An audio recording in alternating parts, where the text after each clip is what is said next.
کرتے تھے اے دلوں کو پھیرنے والے ہمارے دلوں کو اپنے دین پر ثابت رکھ، جما کے رکھ، اور اے دلوں کو پھیرنے والے ہمارے دلوں کو اپنی اطاعت پر لگا دے۔ یہ دعائیں آپ کو پتہ نا مسنون دعاؤں کے شروع میں، یا مقلب القلوب ثبت قلبی علی دینک، یا مصرف القلوب صرف قلبی علی طاعتک، الحمدللہ آتا ہے، پاس ہے۔ ایک اور حدیث میں ہے کہ دل کی مثال پرندے کے پر کسی ہے۔ دل کیسا ہے؟ جیسے پرندے کا پر، جسے ہوائیں جنگل میں الٹ پلٹ کرتی رہتی ہیں۔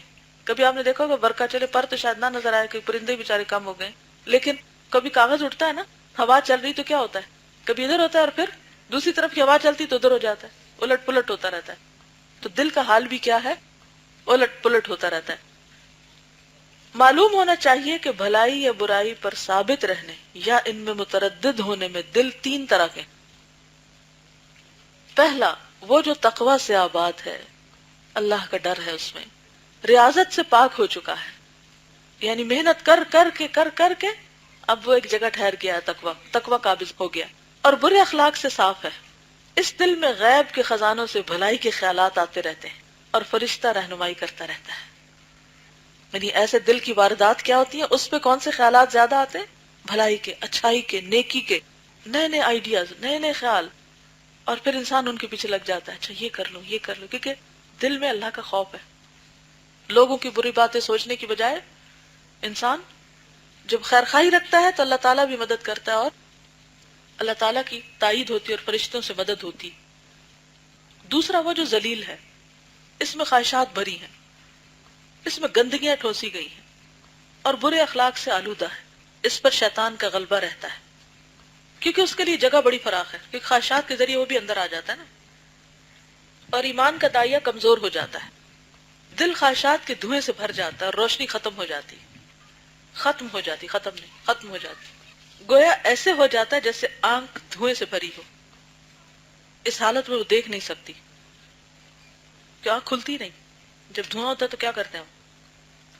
ایسے دل پر واعظ و نصیحت کچھ بھی اثر نہیں کرتا، کیونکہ خیال ہی کہیں اور ہے، دل ہی کہیں اور ہے، دھیان ہی کہیں اور ہے۔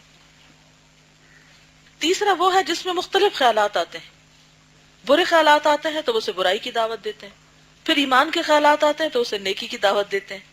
اس کی مثال یہ کہ شیطان عقل پر حملہ کرتا ہے اور وہ بری خواہش کے جذبے کو طاقت دیتا ہے، کہتا ہے کیا تو فلاں فلاں کو نہیں دیکھتا کہ وہ اپنی خواہشات میں کیسے آزاد ہیں؟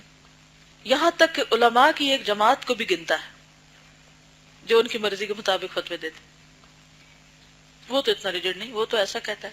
چنانچہ نفس شیطان کی طرف مائل ہو جاتا ہے، پھر فرشتہ شیطان پر حملہ کرتا ہے اور انسان سے کہتا ہے دنیا میں صرف وہی ہلاک ہوئے ہیں جو عاقبت کو بھول گئے، تم لوگوں کی غفلت سے دھوکہ نہ کھاؤ۔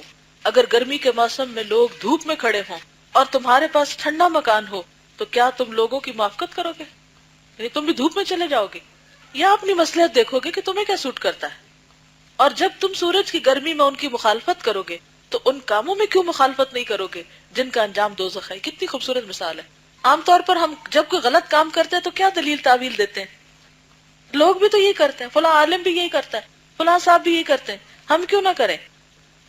تو بات یہ ہے کہ بہت سے کام ایسے بھی ہم کرتے ہیں جو لوگ نہیں کرتے، کیوں؟ کیونکہ ہمیں وہ سوٹ کر رہے ہوتے ہیں، ہمیں اس میں فائدہ ہے۔